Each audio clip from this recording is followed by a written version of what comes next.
Ignition sequence starts. 6, 5, 4, 3, 2, 1, 0. Liftoff. We have a liftoff.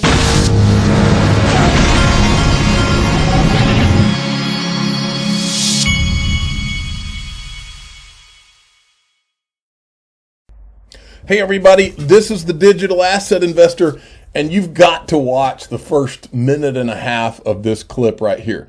This is the, let me find my mouse here. This is the Liz Clayman show. I was telling you, I think it was yesterday, that I was working with Masterworks, and I had opened an account with these guys. I bought a $500 of a Banksy painting. For the first time in my life, I'm able to invest in art without going to an auction, and I don't know anything about that kind of stuff. Don't know that much about art, but I know the names of the different artists that I've heard of before and stuff like that. And so this is like a new asset class that I'm able to diversify my my portfolio into. And so now I can go and buy art for as little as, I believe, $500 at a time. But I wanted to show you this so you can understand just how cool this is. Listen to the first five. The color paint you see is all green. Masterworks IO was able to flip that painting for a 32% return on investment, doubling the S&P in the same time period. Wow. Here to sketch out how it all went down and to unveil some of his most recent investment opportunities is founder of Masterworks.io, Scott Lynn, here in a Fox Business exclusive. First of all, congratulations. That's unbelievable. So tell me how the sale went down, and can you say who you sold it to, and then what you heard from investors who in some cases really only bought 1,000 piece tranches, $1,000 piece moves? I mean, I think it was a great proof of concept for Masterworks for the asset class. Obviously, a 32% annualized return is super hard to beat, particularly when there was a lot of questions just around COVID and how would COVID impact the art market. So I think this really demonstrates the resilience of the art market overall during otherwise volatile times. So that piece itself, and then we've seen some other ones. What you have been able to do is offer to investors out there, look, maybe people feel that they're too heavy in equities. So they say, let me get a few different types of investments, right? Alternative investments. And this has turned out, at least in this case, to look really good. Let's talk about another one that you put up. Okay, I just wanted to show you that. How cool is that to all of a sudden, really for the first time in my life and the lives of probably millions of people potentially, that you can have access to something where traditionally, if you didn't have, $30 million, you weren't going to touch a Mona Lisa, not necessarily Mona Lisa, but a Monet, for instance, or a Banksy or whatever, thousands of dollars, and now I guess they're democratizing the investment into art. And they actually have gone and they work with the SEC. They actually securitize these things, actually buy a painting and then turn it into shares that are, I think, $20 a share, and then with a minimum investment of like $500. Now, there's a link to this at the top of the description of this video, and you need to go check it out. Go check it out. It's awesome. Okay, Hassan Alanazi, I love his tweets. While the others are on fake rise, XRP is getting ready for the real mega run. I hope that this guy is right. He's got hashtag crypto India. Maybe he knows something over there. Now, Jimmy Valley had tweeted this to me. What if SEC is hiding the answer to Mr. Sorkin's question in the 63 emails they're refusing to produce? Let me hit a refresh here. Listen.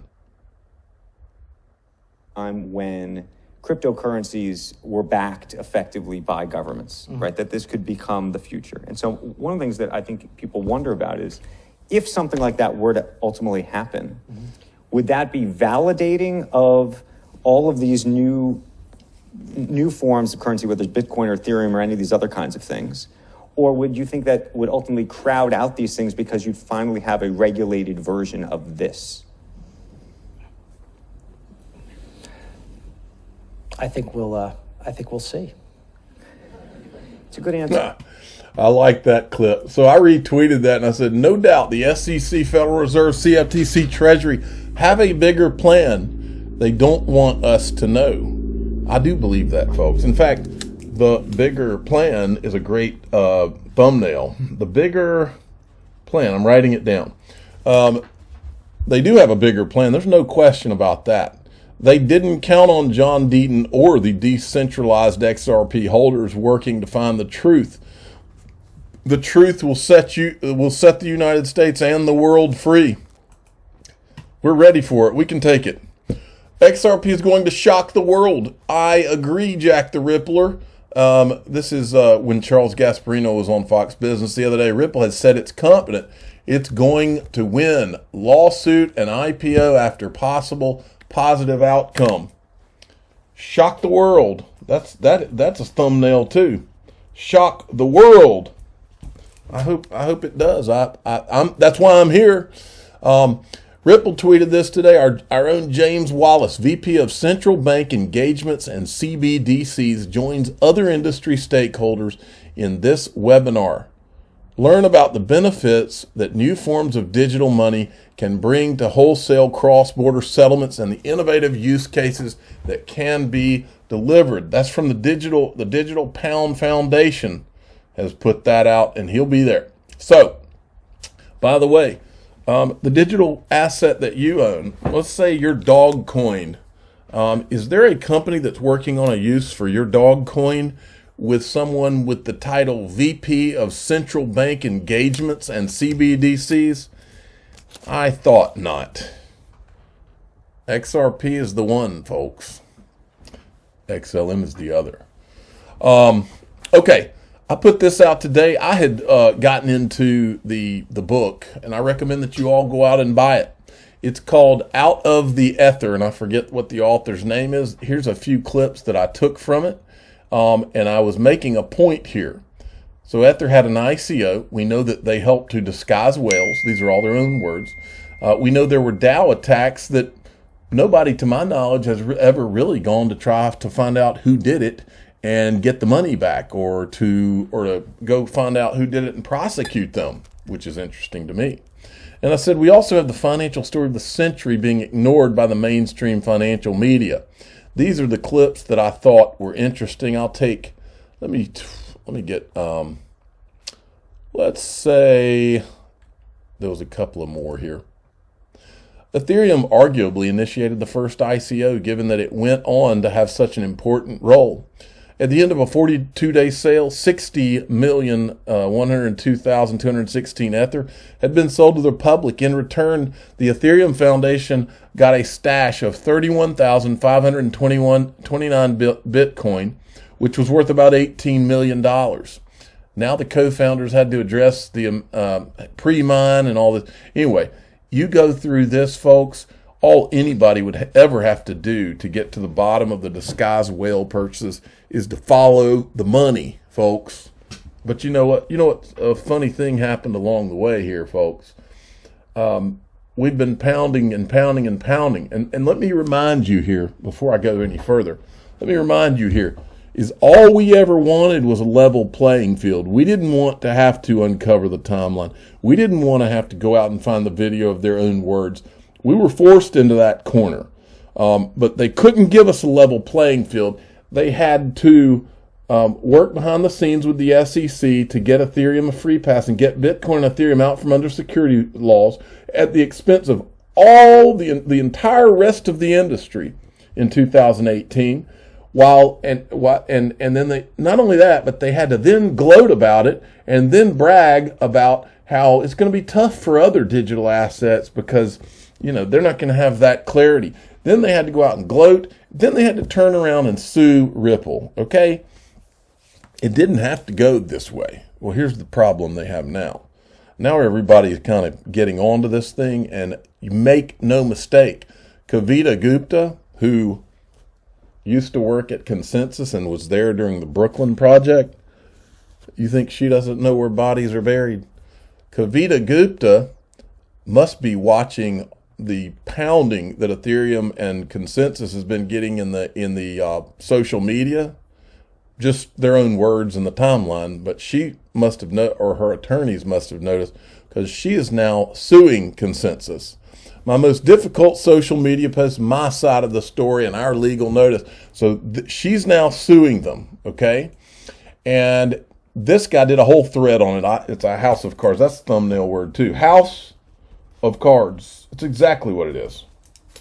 Because they start looking around too many corners in this deal, and they're going to have a real problem.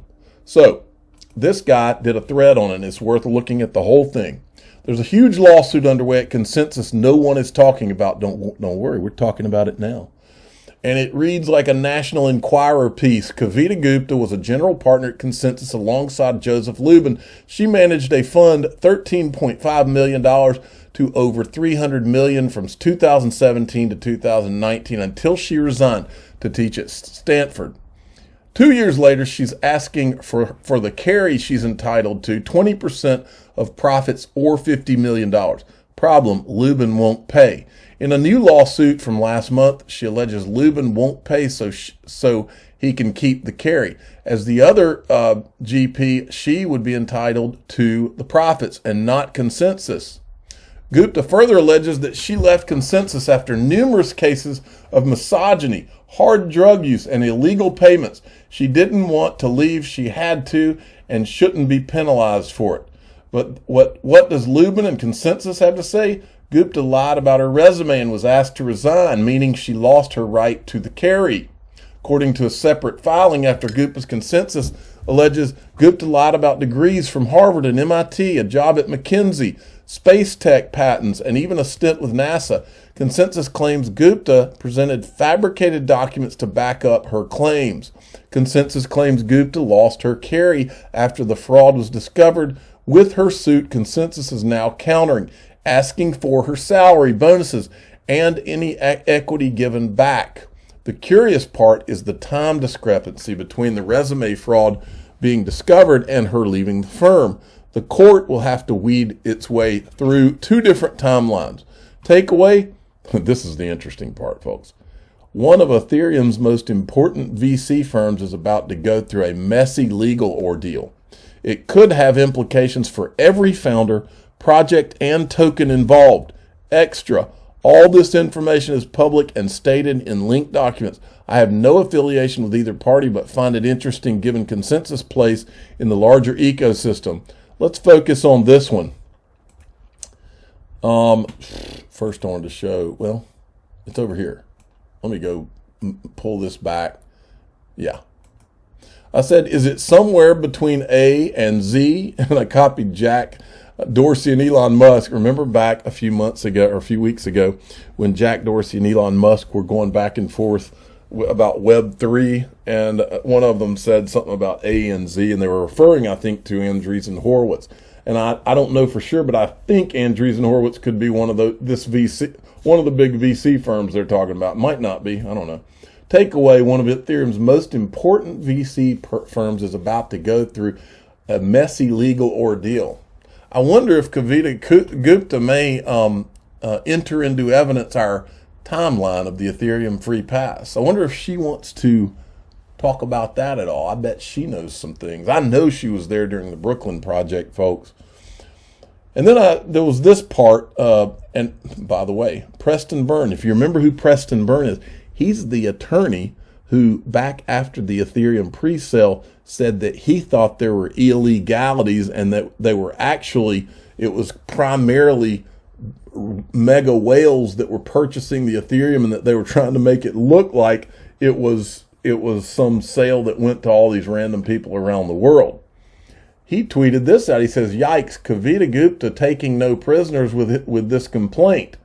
And what it says is she claims that Consensus had not had a payroll system in place, but had simply paid employees with Ether cryptocurrency without appropriate tax reporting and withholding.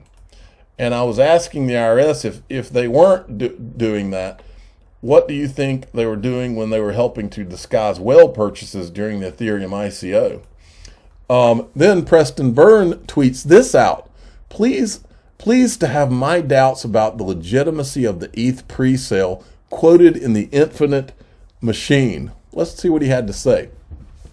Handful of close associates working in concert because the chart showing the flow of Bitcoin was unnaturally even and almost exactly the same as the chart of a mathematical power function. Something so perfect, he suggested, signaled the work of a bot. Byrne said it was highly suspicious that the initial 2-week period of the Ethereum presale looks more than merely typical. There's very little randomness in it. It looks perfect, and unless Vitalik subtly managed to telepathically hack everyone's brains so buyers would participate in the pre-sale in an organized fashion, it's likely that enough Ether to move markets is concentrated in not a lot of people. Research firm Chainalysis later confirmed the suspicion that Ether distribution is concentrated. Only 376 holders control 33% of the circulating Ether supply, a May 2019 report found. One anonymous cryptocurrency researcher who goes by the online name of Heisu did further analysis of the sale after Byrne's post. He found that the two bumps in demand during the sale, one at the beginning and one at the end of the 42-week period, are an expected consequence of people buying right before the Ether price increase. Still, like Byrne, he didn't find an explanation for why the graph looks so damn smooth. While Vitalik hopes there are... Anyway, that's so you can kind of see what he thought about the whole deal. And finally, I wanted to show you this video. This is from this guy who was a former Paul Atkins, former SEC chair. And I'll remind you, I'll say it again. I do not want anybody or anything hurt in this. I want Bitcoin to do well. I want Ethereum to do well. I want XRP, XLM, Cardano. I want them all to do well. But I want them to do well on a level playing field. And I've always felt like the two inferior technologies, Bitcoin and Ethereum, proof of work, that does not work, that they were propped up through this regulatory capture to hold off the rest of the industry that was the actual technology that worked, i.e. Cardano, XLM, XRP, hold off the rest of them while you give these to a commodity status so that they could get a head start. That's what I've always felt like this was about. And so listen to what this guy says. Because Chair Gensler has suggested in the past that he believes Ether to be a security. Well, going back even before Chairman Gensler was nominated and of course confirmed and appointed, there were some people who were saying, he's going to take a very hands-off approach to the crypto world because, he knows it and understands it and that sort of thing. I think that is not indicated by anything before or, currently. I think his, he had that lecture at MIT that people can pull up on YouTube or whatever, where he talks about how Ether is a security. But we heard back under, the previous administration, Bill Hinman gave a speech where he talked about how Ether has morphed from arguably being a security at the beginning with its, how it came about and the organization around it, to how it's morphed into that arguably it's not a security. So that actually gave a lot of people some comfort, although it was only a speech by a staff member and it's not a statement or action of the commission. But at least that was something. So I think it's arguable that Bitcoin and Ether are not securities, and there's an indication that the SEC may well take that particular point. But I think the ramifications of declaring Ether to be a security are huge, and I don't think the market really understands what that would mean with rescission rights of people who have had, have traded Ether. If it's an unregistered security, that could just have a huge impact on, that whole ecosystem of everything that's then based on that particular framework. So I don't think the SEC is going to do that because of the ramifications of that. But right now it's still unclear. If they had done the right thing from the start, they wouldn't be in this mess, folks. If they had looked at this crypto industry and said, look, we're gonna let have a level playing field and let this industry blossom and let the best technologies win, then they wouldn't have this issue. This is their own faults, folks. Make no mistake, if that's where this goes, or if this lawsuit between Kavita Gupta and Consensus, if this blows things wide open as a result of all the things that have been found, that's on them. They didn't have to do it this way. They could have been above board about it, but they didn't. I'm the digital asset investor. I'm not an investment advisor. This is for entertainment purposes only. Please subscribe, hit the like button, and tell your friends and family all we ever asked for was a level playing field. And Ripple was asking for it. Ryan Zagone was asking for a level playing field on stage with these Bitcoin maxis way back when. And they couldn't do it. They just couldn't let XRP have a level playing field. They just couldn't do it. Thanks for listening.